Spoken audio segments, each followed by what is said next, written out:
Ito, magigis pa ako ng sibuyas at bawang.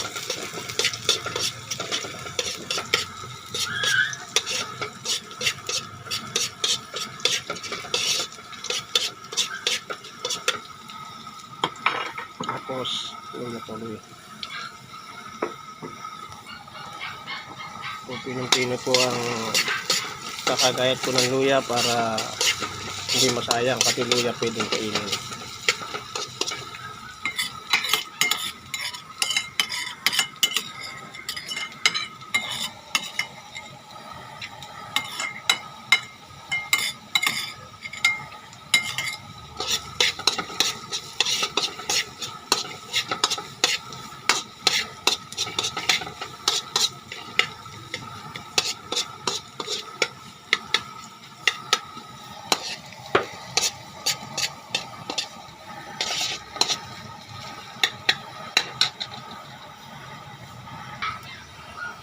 Yan po, hintayin po natin pumula ang luya. Ito pa yung kapirasong pitso ng manok. Inilisan ko na ng balat para hindi masyadong masama sa katawan. Ang mga kolesterol, sobrang kolesterol mo pag may balat. At ito po ang pansago, sayote. At ilang dahon ng sariwang dahon ng malunggay. Yan po. Pula na po.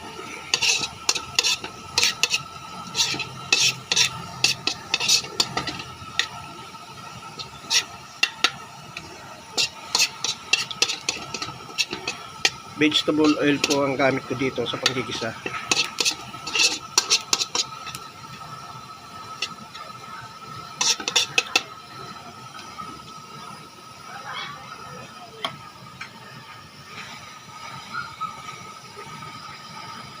Lalagay na po natin itong manok. Ayan, nailagay ko na po. Halo lang, halo.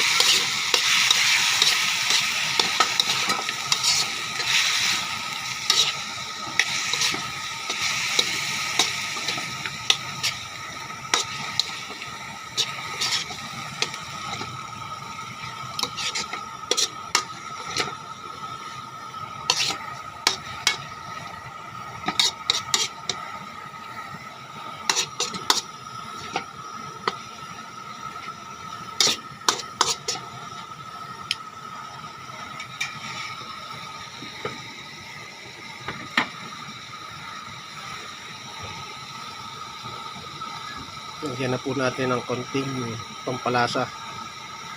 Patis.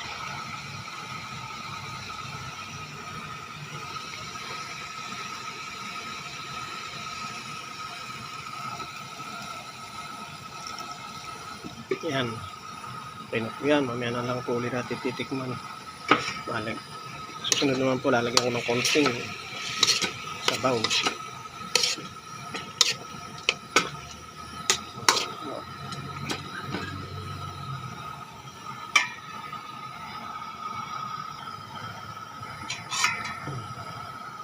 May sabaw na po.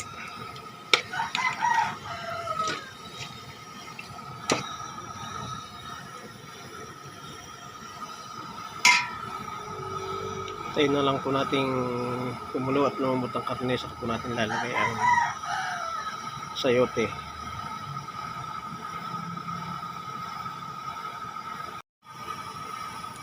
So guys, kumukulo na ang ating tinolang ano?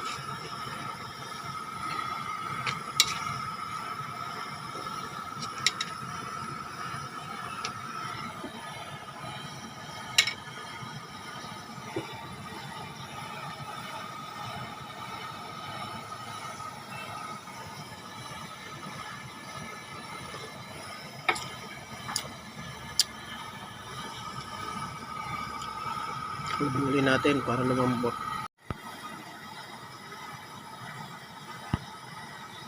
Ayan po, nilagay na po natin ang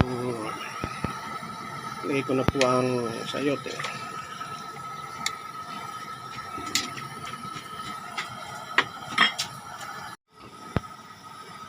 Yan po. Nilagay ko na po ang talbos ng malunggay. 1 minuto lang ito, pwede na to. Ready to eat.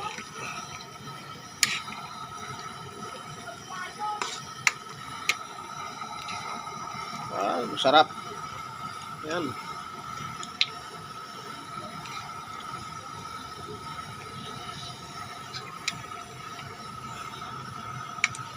Nakagutom na.